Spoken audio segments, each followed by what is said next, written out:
Joseph sits between gas pumps in a Queen Anne armchair. His hair is gray and his glasses darkened. Damn, did you hear that wreck? Truck full of bottles. I don't know, beer bottles, whiskey, lost a tire or something, and spilled booze and glass all over the 65.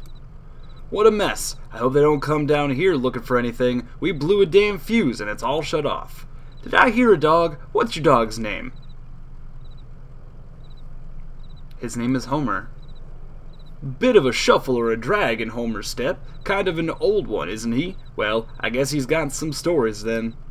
Hey, here's some jerky for Homer. I made it myself. Didn't turn out too well, but I bet a dog will eat it.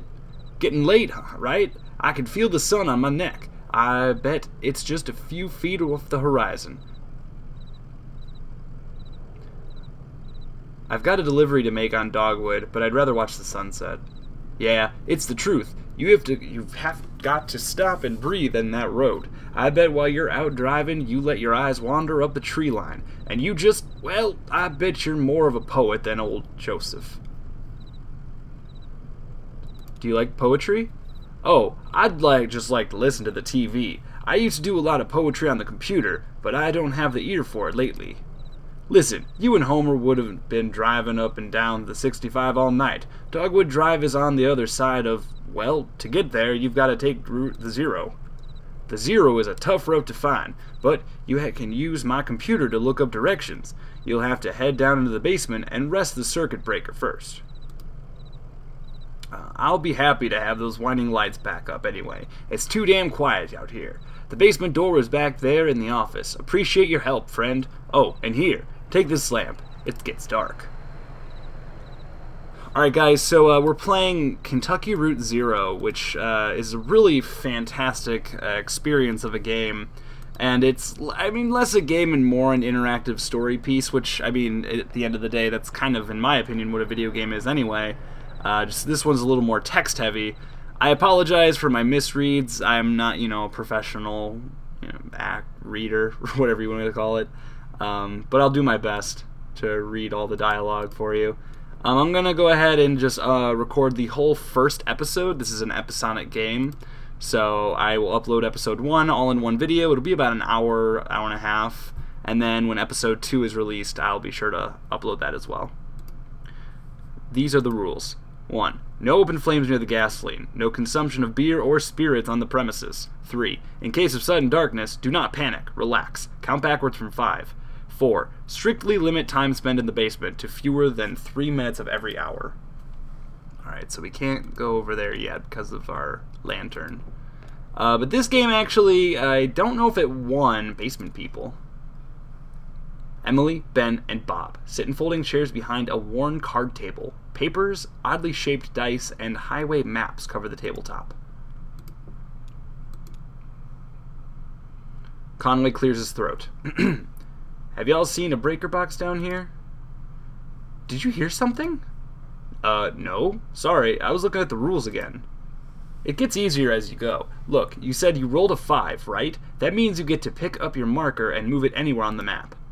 So it's your turn now, right? Oh yeah, I guess so. Where'd you put that 20-sided die? I don't see it. Did you drop it? It should be easy enough to find. It glows in the dark. Okay, so something glows in the dark, so let's actually go back over here now, and I believe if we turn off our lantern, it appears, the game piece. Comet picks up the glowing 20-sided die and inspects it. The number 5 is facing up. It's just a small piece of plastic, but it has a reassuring, almost comforting weight. He places the object in his jacket pocket. Alright, so now we can go bring it back to them so they can finish their game. But yeah, this actually, I know it was in the... Oh, they're gone. Weird. I know they were in the most recent IGF award, but I don't know if they won anything. I know they won something, I just don't remember exactly what it was. Folding chairs are arranged around a worn card table. The chairs are empty, and the surface of the table is bare. Let's just place the die on the table, since it's, you know, not ours. Here's the breaker. There we go. But yeah, this game is gorgeous. It's got some really good writing, some really interesting writing. It's a little bit, I I don't know how I'd describe it. As we get further, there's some really odd things that happen, but overall I absolutely love it. Plus, just the art of this game is just gorgeous. One of the most beautiful looking games I think I've ever seen. Oh, we gotta use the computer. There it is. Just listen to those lights whine. Yep. Well, I'd better get to the directions and head to that 0 if you don't mind. There were some people down in their basement playing some kind of game, but they're gone now. In the basement? No, I don't think so. Maybe that lamplight was playing tricks on you, huh? Well, strange things happen underground, especially in the dark. So, computer's in the office. You're looking for Marquez. She knows her way around those roads. She'll get you to the 0. The password is, damn, I usually just feel it out. Muscle memory, you know? It's kind of long, kind of like a short poem, I think. One of those short poems that really sums it all up. You'll figure it out. Alright, so we gotta go to the computer and figure it out. Like I said, I have played through this before, but it was almost like a couple months ago. It was a couple months ago when it first came out, and I kind of wanted to wait for some time to pass before I recorded a video. Oops, I didn't mean to come down here again. I actually had an issue with this when I first played it.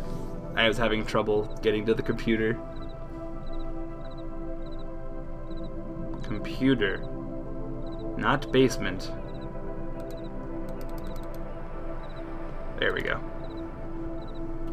Conway taps a key, waking the computer from its reverie. User. Type Conway. Joseph. Oh, nope, didn't mean to do that. Conway is not real. Joseph. Password. Typing. Wheels slide loose. The stars drop away. I talk and listen to him talking. Nobody saw the accident. The moon throbs. It's late. You just breathe the road. The lights whine. Password accepted. I don't know if you actually can screw that up. Pretty sure you can. How's it going in there? Figuring it out all yet? Figuring it all out? Sure you are. Messages, address book, games. Oh, didn't mean to. Games is not real. Address book. Actually, we can look at his messages. Donald at Hot MK Mail. Message 2 is from accounts at Consolidated Mail. Read message 1. From Donald. Fragments dim of lovely forms. Joseph, I know it's been a while, and I know you're still sore, but there's a whole world in here, and we need your help to unmask it. Yes, the caves are cold and damp, and we are old and lame. Never mind, I can't remember why I even started writing this. I miss those old days in the lab, with you and our dear Lula. Maybe you found your own Xanadu. Well, so have I. That's kind of interesting. I actually never read that. So let's actually go ahead and read message 2. Let's see. Account standing, urgent. Dear Equus Oils, this is an urgent automated message that your account is overdue by more than 14 days. In response, we have switched you to our low reliability Dirty Power Plus plan. Consider making a payment immediately to obviate the need for us to switch you to Sustained Brownout Select. Sincerely, your friends at Consolidated Power Co. So a little bit of background info for our friend Joseph here. But we'll go ahead and go back to what we're supposed to do. Address book. The 0. Dogwood Drive. So we need to find, let's see, the 0. 0 is not real. Well, that's kind of disappointing. Dogwood Drive. Address Dogwood Drive is not okay. So let's just do the one he told us to look at, and that's Marquez. Marquez residence, 100 Macondo Lane. Head northeast on the 65 and turn left as soon as you see that ugly tree that's always on fire. Look for the barn at the base of the mountain there. Can't miss it. So, northeast on the 65 and turn left. Got it? Out there on Macondo somewhere? Right. Yeah, that's it. Hey, look, while you were down there, I loaded that old TV of mine into your truck. I borrowed that thing from Weaver Marquez a number of years ago, and now that the power is all weird over here, I can't pick up anything but static and public access anyway. She was always more of a reader, but maybe she'd want to get back at home. It's a nice TV. Okay. So that's all really for here. So now we gotta go find Marquez, and now we will be delivering a TV. Come on, Homer. Let's go. But yeah, I really like this game a lot. And now we have this driving sequence. So northeast on the 65. And we need to be on the lookout for the burning tree. I don't think it's this way.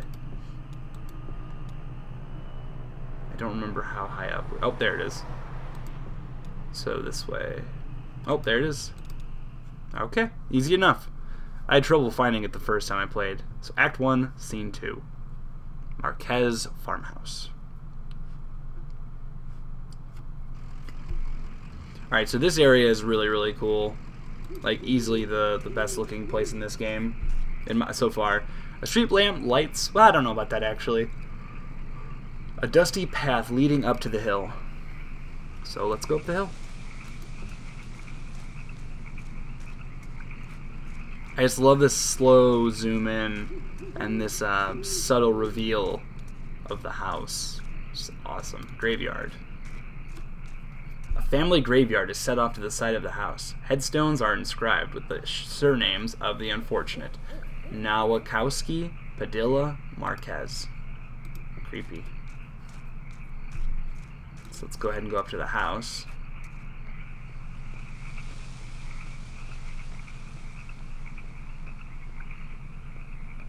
That's a gorgeous silhouette. So, light switch. Oh. I was just thinking what a lovely house we have. Do you like it? Have you been here before? Did you happen to see an owl?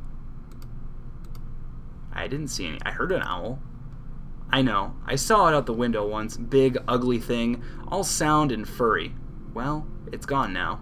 There used to be another house here, but we had it destroyed, and we built this one. It was very expensive, and we got quite underwater. What do you do for work? Is it difficult, or is it too difficult, or do you like it very much? I was once a mathematician. Are you looking for something in particular here? I drive deliveries for a small antique shop. I am looking for the 0.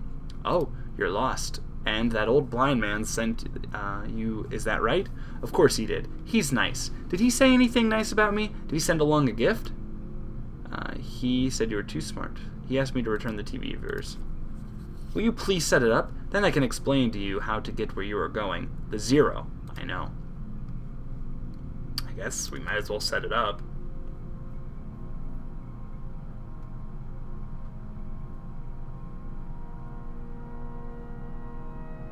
This is actually one of my favorite parts in the whole game, or in the first episode anyway.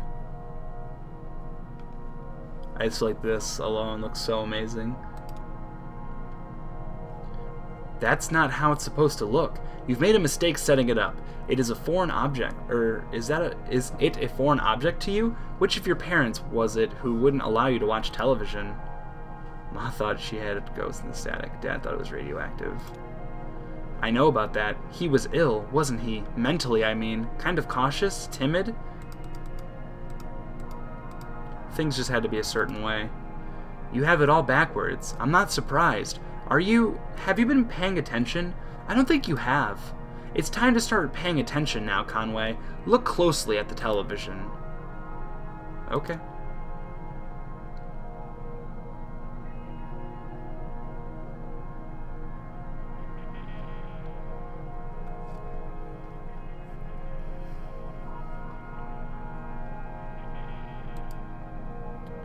Hey, wake up! You spaced out for a minute there. What do you keep out in that barn? Used to be tools and feed, then books. Now I think it's mostly spiders. That TV is picking up the wrong signal. My cousin Shannon would know more about it. She fixes TVs for a living. Well, she used to. I think the new models are giving her some trouble. Your cousin? That's my father's brother's daughter, Shannon. We're about the same age. Well, we used to be. She's older now. She has a workshop up north a ways, by the lake, right where Peonia and Wax Road meet. It's a big bait and tackle shop, and she fixes TVs in the back. Do you like fishing? Honestly, I'm not convinced you should bother with the 0. I'd much rather you find my cousin and fix my TV, but I'll get you headed the right way. So it's pretty easy. Get back on the 65 heading north. Then take the first right after the artificial limb factory. From there, your arrival at the 0 is basically inevitable. Nice to know you, Conway. Keep your eyes open, especially in the dark. That's good advice. I think.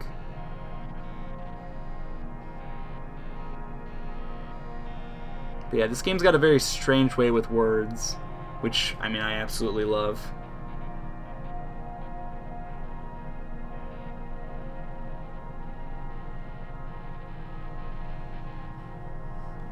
And she's gone. I don't know where she went. Well, the car is gone, so it implies that she drove somewhere, not necessarily just disappeared like she never existed. But, I mean, you could take it for what it is. There's a lot to be interpreted, self-interpreted. You know, there could be different ideas behind this. You know, even in my second playthrough, I mean, I understand a little bit better this time, but oh, I'll be quiet. This is probably one of the coolest parts of the game too.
I didn't want to interrupt, but I don't know how much longer that goes on for. When I played this the first time, I sat there and listened to the whole thing, but I didn't want to bore you guys.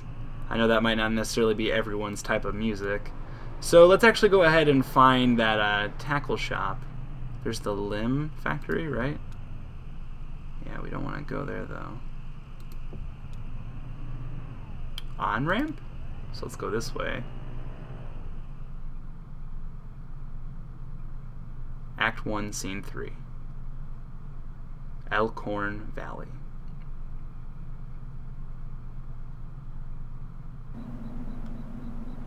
Alright, so actually, no, it doesn't matter.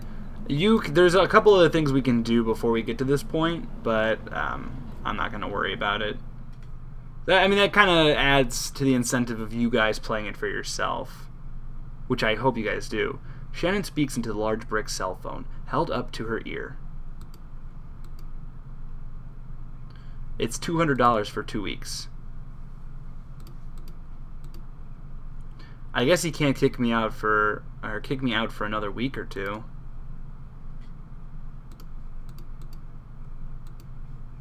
Just never mind. I have to go, sorry.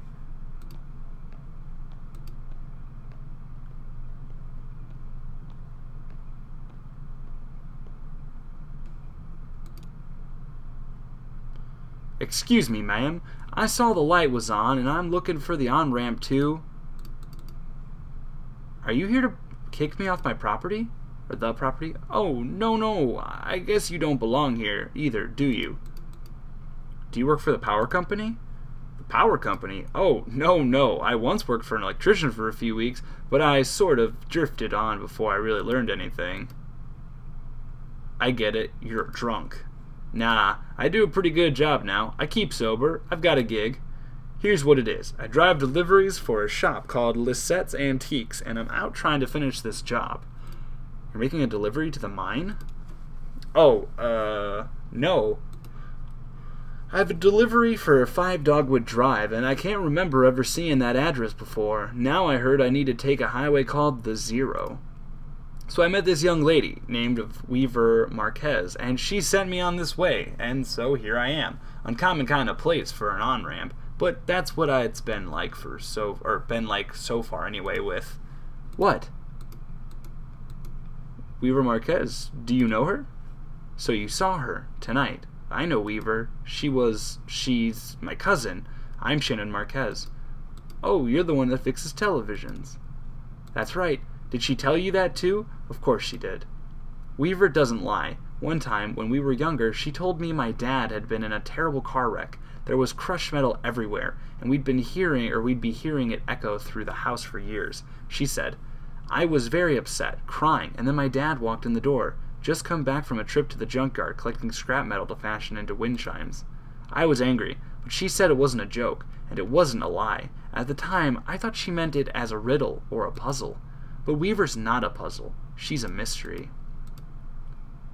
So maybe the Zero is down here somewhere. Maybe it is. Well, I won't mind the company. I've got business down here myself. I talked to Weaver earlier this evening, too. Or anyway, she talked to me. It's hard to tell if she's listening sometimes. Weaver told me I had to come down here to the old Elkhorn mine. She said I'd find something I've been looking for? What are you looking for? I'm not exactly sure. I have a few ideas. I'll know it when I see it. It's not such a bad thing, you showing up now. All told, I'd rather not go down there alone. Your dog should stay up here, though. It's no place for a dog. This is an old mine. It runs pretty deep and tangled. If we're going to go down into it, find your on-ramp and whatever else. We've got to keep our bearings. I don't want to get turned around. I've got some gear here to measure conductivity, frequency, response, stuff like that. Maybe we can find a way to put a signal out ahead, do some analysis, and figure out what kind of topology we're up against.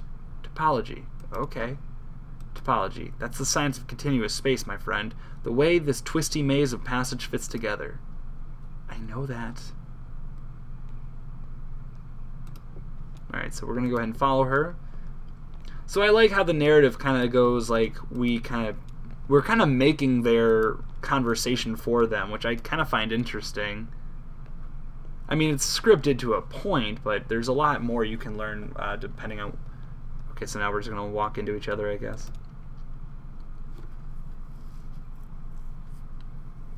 That runs into the mine's PA system. Do you think it still works? Only one way to find out.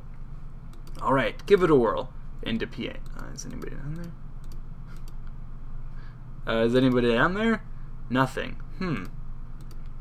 Oh, there's no power. Yeah, okay. Even when this old mine was up and running, it was tricky to keep stuff powered. You know, the miners used to have to pay just to run the fans and the lights. Yeah, they got paid in these shitty plastic tokens, coal scrip, you know? And if you want to run the fans for a bit to clear the air up, well, you have to put a token in. My parents used to work here. So did Weaver's parents. I guess a lot of folks' parents worked here. Can we power it up? I bet we just have to free up some power for the PA system. Everything is rationed. Here, set up that lamp of yours, and I'll go unplug these ceiling lights.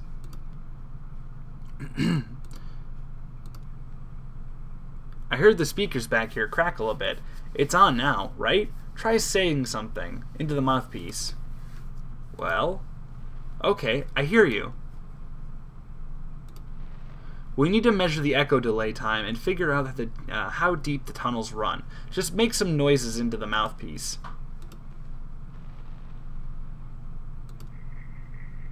Scrapes a coin across the mouthpiece, knocks on the table.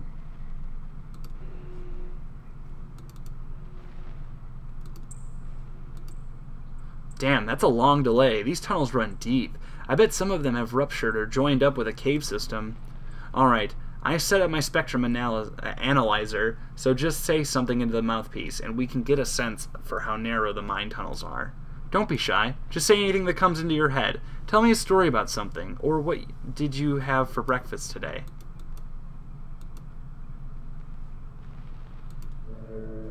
She made biscuits.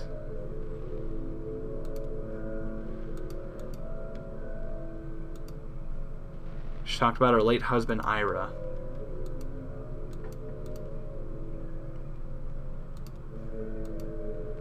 Got it. Looks like the tunnels are pretty cramped. Yeah, low ceilings. Hope you're ready to stoop a bit.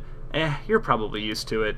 One more test. We just need to know if the air is breathable, or if it's too thin or too dense. Just sit real close to the mouthpiece and breathe. I'll measure the resonance of your breath with the air in the tunnels. Just try to relax. Try to breathe naturally.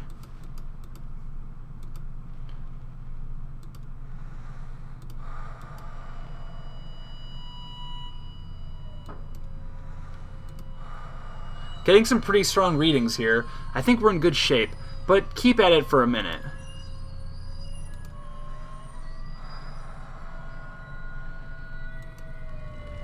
Whoa! I forgot about that. Like I said, I've played this before, but I don't necessarily have it memorized. Act 1, Scene 4. Elorn Mine.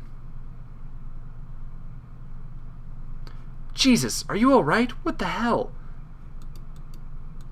My leg is stuck. Shit, okay, I'm going to pull you out. We have to get you out of here. There you go, okay? Are you hurt? Can you put any weight on that leg?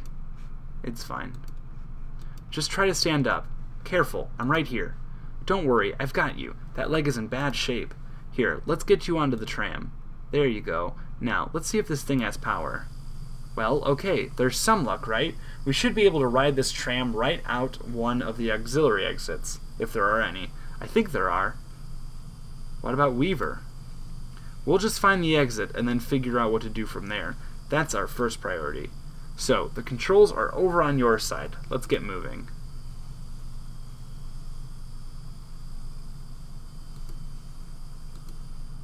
Oh, okay. Alright. So all we gotta do is just click ahead.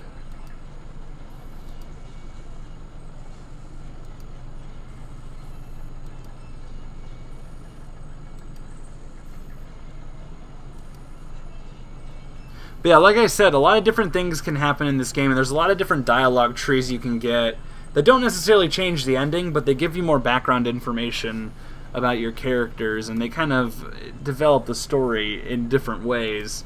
Like, I never knew anything about him having breakfast with his boss and her talking about her late husband, Ira. So that's really, I mean, to me, that's really interesting, and I love this game. Let's go ahead and do the turntable here. This will allow us to go into a different direction. Oh, here we are. This may be hard to believe. It's hard for me to believe myself, but this whole branch was underwater last I heard. Is it safe? I guess so. Looks like they finally drained it, or maybe it just drained off on its own. The water came in pretty fast, and a lot of folks got trapped in the tunnels. I only heard parts of how it went from there, sanitized for the bereaved. You know how these big companies are. But there was gossip, too. The trapped miners couldn't get the pumps going because the power wasn't rationed, so they shut all the lights off, but even then it wasn't enough. So I guess it was dark, wet, You lost some people down there, didn't you? We all lost people down here. Well, not all of us, but most of us. It doesn't matter now. Look, this old turntable is still wired up. The controls are dead, but I can use my signal generator or to switch tracks, if the water hasn't damaged it too much, or we can just keep heading down this tunnel. All this junk hanging up around the turntable is from the company store. Just junk, you know? The miners would buy it and use it to decorate the place, or as landmarks, I guess. Hard to know which way is which down here. It's all so dim and gray. Alright, so we're on the track between the animal bones and the rowboat, so pendulum in the casket, the bat feeder and the scarecrow. It's the bat feeder and the scarecrow.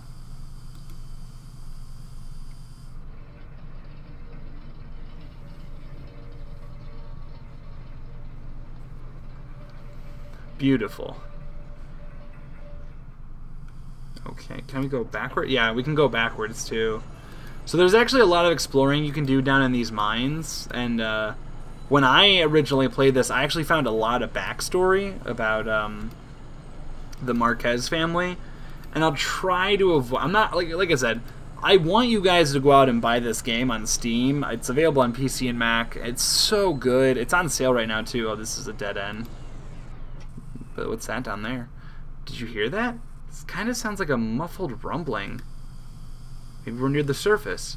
Yeah, sounds kind of like a highway. I wonder why they stopped digging so abruptly here.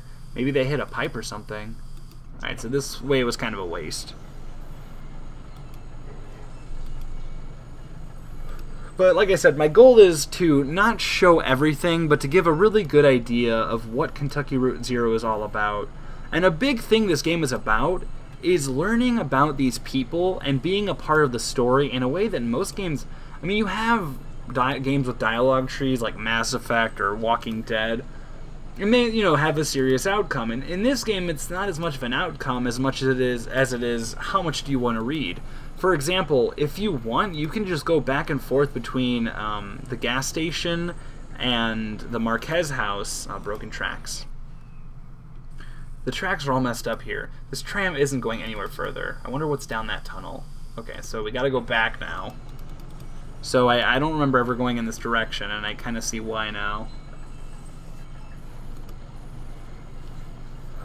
But like every time you visit a new area, it starts a new act, and every time you start a new act, there's different dialogue available to you, and you can learn tons of interesting things about these very interesting characters.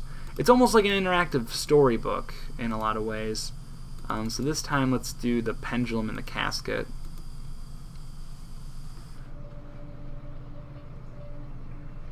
So, I don't know, I'm trying to not present as much as when I played this, I put like 2.5 hours into the game when I first played it, because I just kept going back and forth between areas to see what different dialogue there was, and I found it all so very interesting. But this time around, you know, I want to keep some things secret and some things a mystery so that you guys still have a reason to play the game. And to be honest, I know you guys are watching me play this and you're getting a lot out of it, or I hope you're getting a lot out of it, but at the same time, playing a game like this on your own is a completely unique experience, and I feel like it's something that everyone really should experience. But this game really is impressive, and like I said, I do plan on releasing a video for every episode. It might just not be as soon as it releases. Mainly because I'd like to be able to play it for myself once and then decide like how much I want to show, how much I want to talk about, stuff like that. So there's a tape player over here. We also reached a dead end.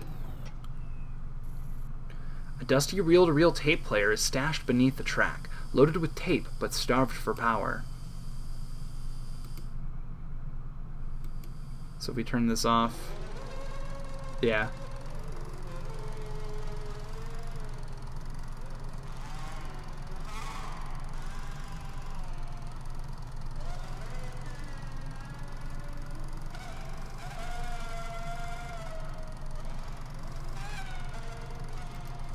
So kind of creepy. Oh, I didn't know those were still down here.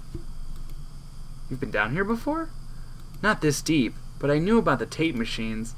When this mine was active, a couple of folk music activists spent time here recording miners' songs. Really academic ivory tower types. None of the miners really talked to them much. So they stayed at the margins, observed, took notes, and then sometimes they'd get someone on a lunch break to sing into their microphone. Then, I guess the power company got some kind of interest in the project and gave the archivist some coal scripts tokens to pay the miners with for their songs. Did your parents sing? Oh, yeah, they sang. They sang in the mine for coal script tokens. See, that sounds horrible. It sounds so bad. So, like, stuff like that. Like, you may not even... Most people who play this... If you played this game, you may never have even experienced that because maybe you just didn't think of it or you just didn't even go this direction. All this is actually pretty much skippable for the most part. And actually, at this point, I feel like I am going to end up just showing everything in the mine because I really just love this game and I like experiencing everything it has to offer. But at the same time, I want to leave a little bit to the imagination. Because, like I said, I really do think it's necessary for other people to try this game out. And we'll come back to the turntable in a minute. But I want to just explore this side as well. But yeah, what I was saying before is you could visit between the gas station and the Marquez house over and over again, and you'd constantly get new acts. I got up to Act 7, I believe, when I played for the first time. And I was really surprised at that. I thought it was really, really cool. Speaking of things that are really, really cool, this area right here is really interesting.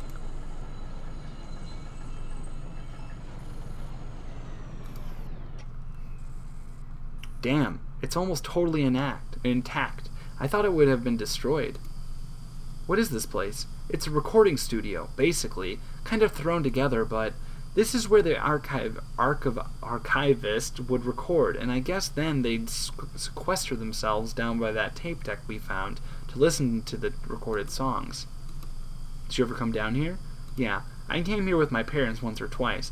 They used to play music here, even when those archivists weren't around. It was a nice setup, kind of rickety, kind of dangerous, I guess, but I don't know. It had a good energy. It was warm, sometimes.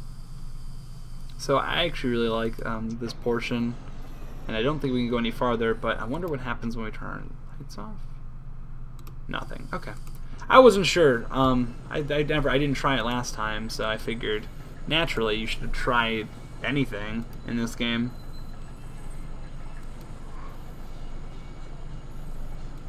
So I really like the story of these miners because, I mean, when you really think about like coal mining or any type of mining, really, it's just such a crazy business, and the way some of these workers were treated and even are treated now today is just terrible. And I think it's cool that they kind of talk about that a bit in this game, because, you know, it's a reality for a lot of people. Was and is. Alright, so this time we will just go back to the animal bones and the rowboat. And this will basically just take us on the original path we were on, and all we gotta do is go straight. I just wanted to make sure I showed off some of the other things in the mine, because that's kind of the point of the game. I mean, you don't have to. You can just keep going straight, but you'll miss out on pieces of the story.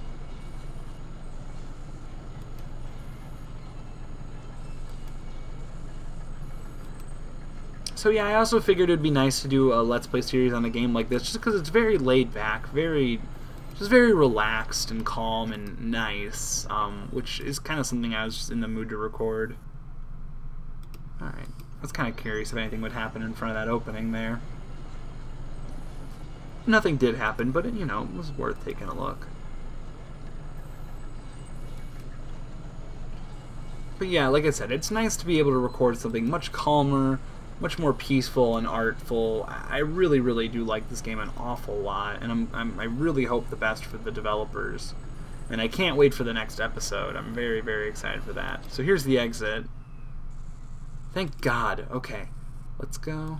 Let's poke. So we already looked at everything there was to see, so let's go. Yeah, okay, that tunnel where the tracks were broken, I'd like to take a look down there. Do whatever you gotta do. I'll just wait here for you.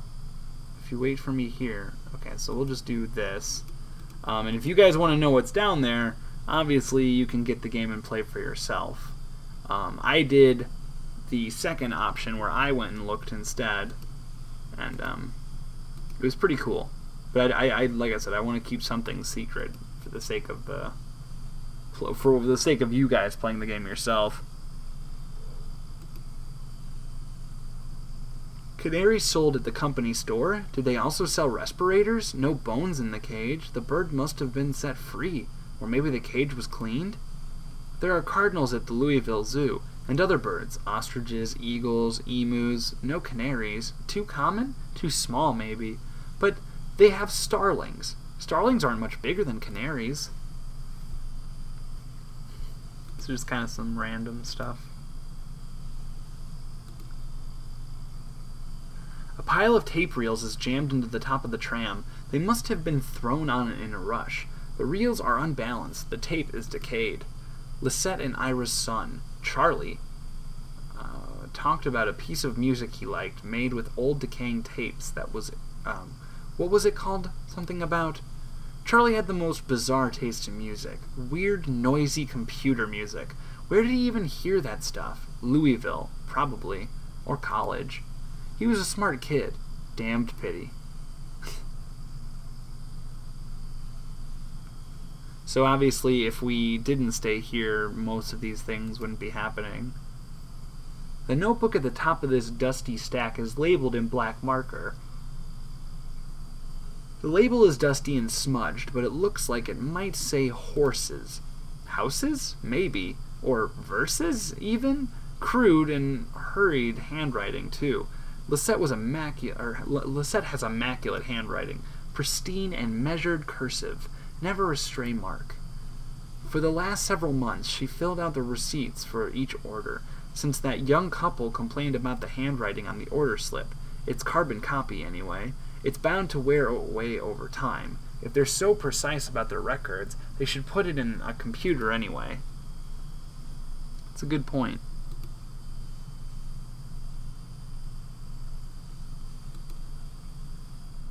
So we just go ahead and go to the exit. Ooh, that's creepy. And I'm not really sure how our car and our dog are already over there. Oh, I guess it kind of makes sense.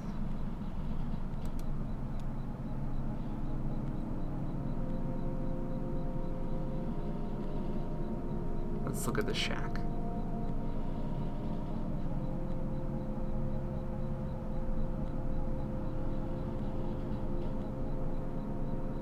The cramped shack is lined with wooden shelves. Dusty stacks of tape reels and notebooks crowd the room, but a bit of moonlight filters through a window near the ceiling. On a small desk in the middle of the room lay 3 notebooks. The red one is labeled J. Marquez, the green one is labeled R. Marquez, and the blue one is unlabeled. Let's open the blue one. The notebook is full of Greek letters and cryptic mathematical formulas.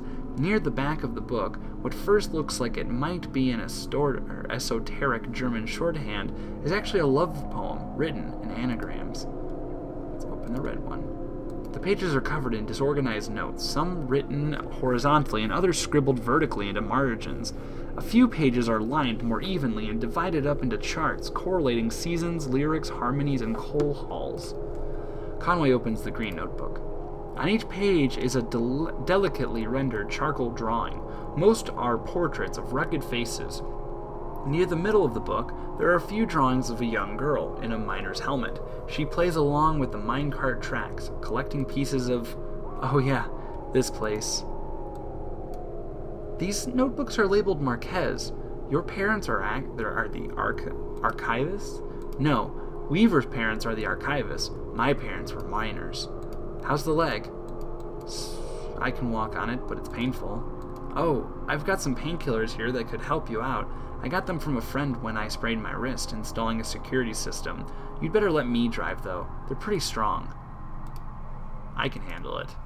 Okay, your decision. I still need to find the 0.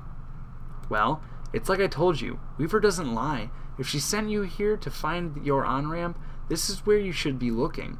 Or maybe you just weren't listening closely enough, and that's not exactly what she said.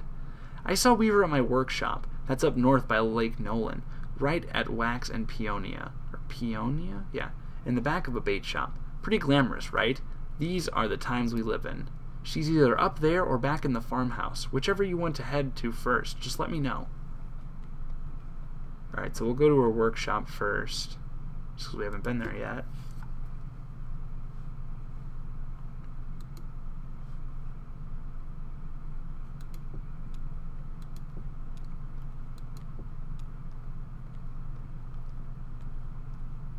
Hey, Homer. So let's go ahead and drive.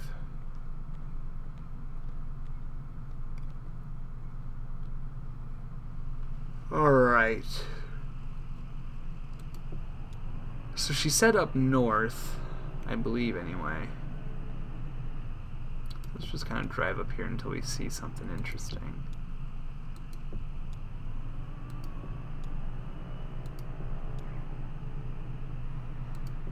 Well, I don't see anything.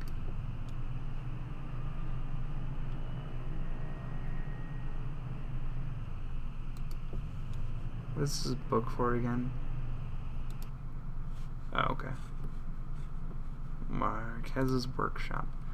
Up north away from Marquez's farm, up north a ways by the lake, right where Peonia and Wax Road meet.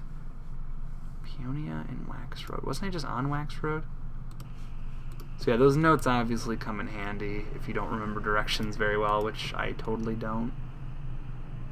I thought I was... Okay, now we're on Wax Road. There we go. Conway and Shannon pull into the bait shop parking lot. Vaulted above the road on a thin steel bar, a handwritten sign reads, "Live bait, minnows small and also large for stripers, night crawlers, chips and beer." A green flyer hangs loosely from a bit of masking tape at eye level. To the shop's right, a dirt parking lot sprawls unevenly into grass, and then eventually trees. The bait shop is closed. Let's enter the side door. The walls are lined with cheap metal shelves, loaded precariously with vacuum tubes, awkwardly shaped metal casings, and coffee cans full of electronic components. Shannon leads Conway to the back of the room, where a few TV sets in various states and assembly are set up on a rough wooden table. She flips the switch on the power strip. They're all plugged into, and the TV sets tremble to life. Let's ask Shannon about Weaver. Shannon points to a small security monitor on the table. The image on the screen is just black, but it seems to be fading slowly, almost imperceptibly between different shades of black. Shannon tweaks a few knobs on the side of the monitor, but the picture doesn't change. Let's stare at the security monitor. The screen is a cavernous black. It hums and swells at the pace of the tide. Conway loses track of the workshop's walls. They could be inches away or miles. He is adrift on black water, traveling swiftly toward a rocky shore. There should be a lighthouse or a buoy by these rocks. It's too dangerous. Shannon switches off the power strip. Weaver is not here. So let us go back to the Marquez farm. But you know, it's good to visit other areas still.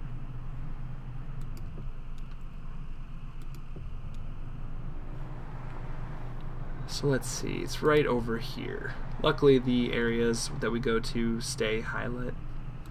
So Marquez farmhouse. So this is Act 1, Scene 5. Marquez farmhouse.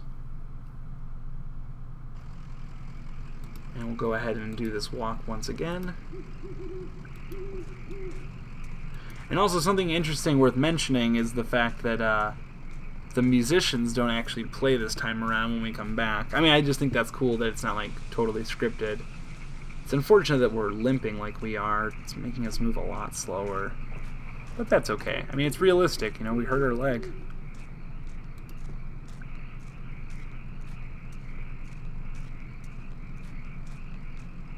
I just love how it comes into focus. Just that light, those curves, it's all just, oh, it's so pretty. I love it.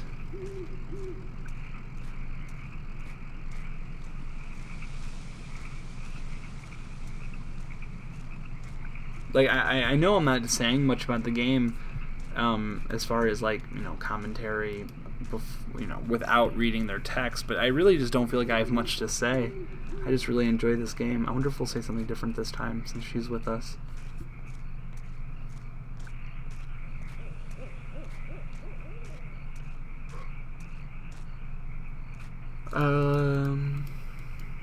No, I guess not. Okay. I just thought it was worth checking.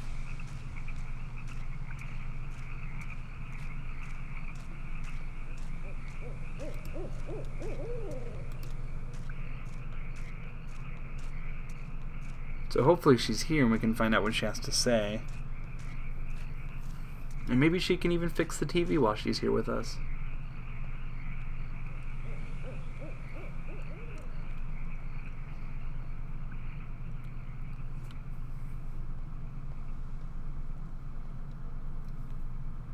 No, I guess she's not here.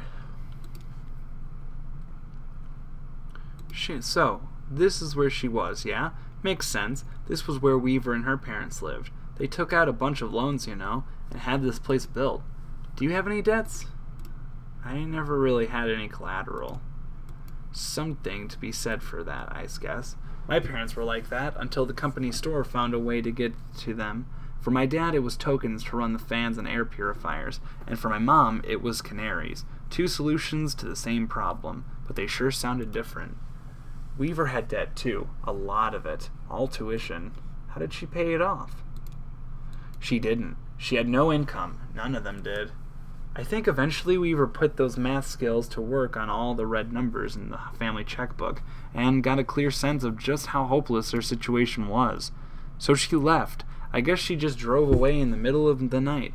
They woke up in the morning and the car was gone. Never came back. Until tonight.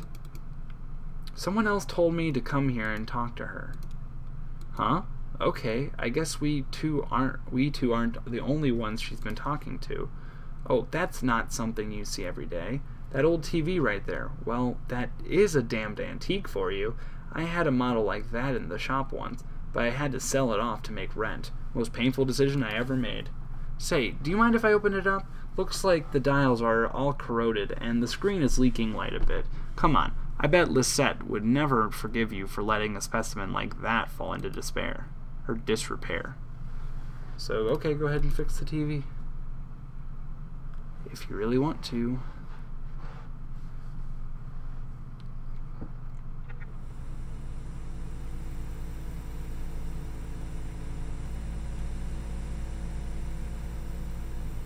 Oh yeah, these tubes are all messed up. Look like they've been in a swamp or a cave or something. There's moss growing on this one. That's okay. I have a few spares in my bag here. Here, I pulled this one out of an old computer monitor. Just needs to be recalibrated a bit. Okay, that should be seeing something now. Are you seeing anything? Hey, that looks dangerous. What are you doing? I'll do a little bit to the left. Damn, okay. Here, I think the contacts are dirty. Now, don't go telling my customers I clean off old vacuum tubes with spit. There, just gotta turn it north, south, and...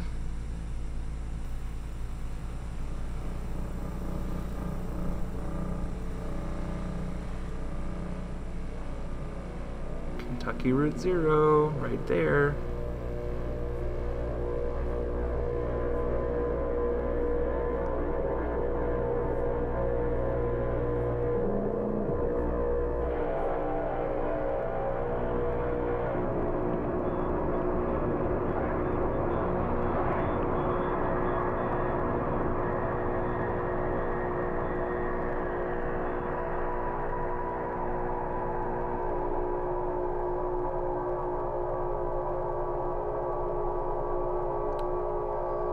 And there you go. That's actually the end of the first episode. So guys, if you're interested in Kentucky Route 0, go ahead and check it out on Steam. There will be a link in the description below. Make sure you like this video and comment this video telling me what you think about the game, and if you like the game, and if you are excited to see anything else on it. I know I'm very excited for episode 2. So hopefully I see you guys soon for episode 2. Hope you guys enjoyed this hour-long video on Kentucky Route 0, and once again, if you are interested, there is a link in the description below where you can get the game for yourself on Steam. So guys, I'm Panda Gamer, and I'll see you guys next time.